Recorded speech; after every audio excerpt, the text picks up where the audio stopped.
slightly didn't see you there. Hi, I'm Ellie and I do cyanotypes.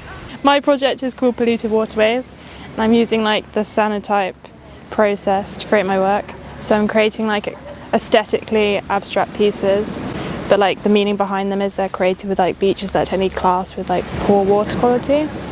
So I'm using like the waves, the sediment, the wind, the rain to create all these pieces. So this one was created at Gilly. It was using water, sediment and UV light to create it. For this one I partially buried it. I mixed it with the shoreline, so when the backwash and the tide washed it away, kind of left the traces of the sediment. So this one here has made my series because I really like the salt crystals that are formed. So after 48 hours you've got like some salt blossoms that have started to like crystallize and form on the print. I was mainly focusing on more of the shoreline here, so not as much sediment. It was more using like the salty waves to create this one. And then this one was a mixture of sediment and like the shoreline again. So we've got that nice like salt blossom coming across. This is where more of like the seawater has touched it because it's bleached it. So you get 3 different tones in the cyanotype. You've got the white with like the salt, but sometimes where the sediment can sit, the salt water bleaches it, creates this like light blue tone. And then this is where like none of the water is touched here. So this is like the natural colour of the cyanotype. So for the rest of my portfolio, I've done a big canvas. I got like a canvas roll and like covered it in the emulsion in the darkroom. And then I got a team of people to help me. And we got to Gilly Beach at like early in the morning and then we rolled it out. And then yeah, we basically took it to the shoreline. Had multiple people on each side and I literally just told them to like run in with it. Let the wave basically create the image. So I had no idea what I was going to create. It's like very hit and miss. I guess I kind of like making it because when I go to the beach I don't know what I'm going to create. I could create like 6 unique prints that I had no idea that I was going to create that day. I don't know what I'm going to make because the environment does it for me. Because the environment is ever changing and like the process is always changing all the time. You'll never make that exact print again, which I kind of like.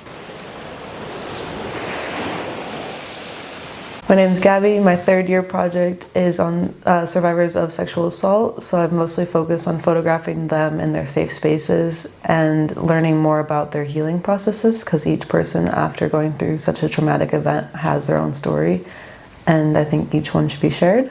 Yeah, so for me, I prefer to photograph on film. I learned how to use medium format film, which I think is more interesting and it's more like hands-on than just doing digital all the time.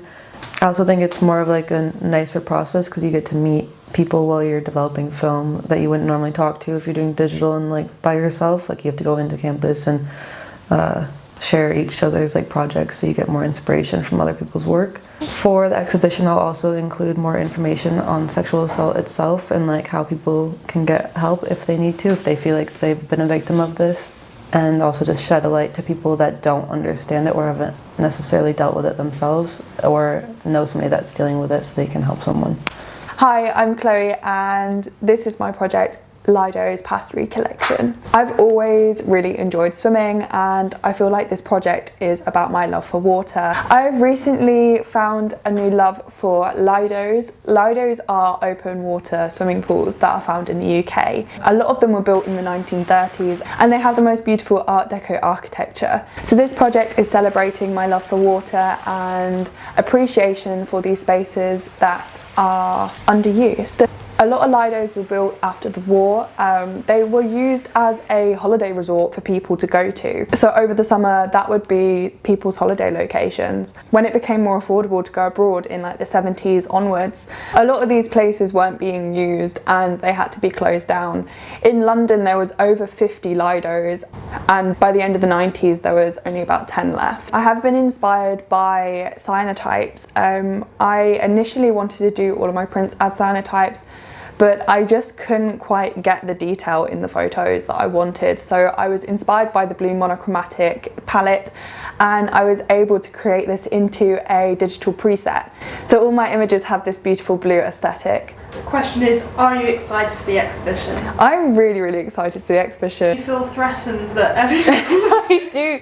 I do feel threatened by Ellie's work because her work is actual real cyanotypes.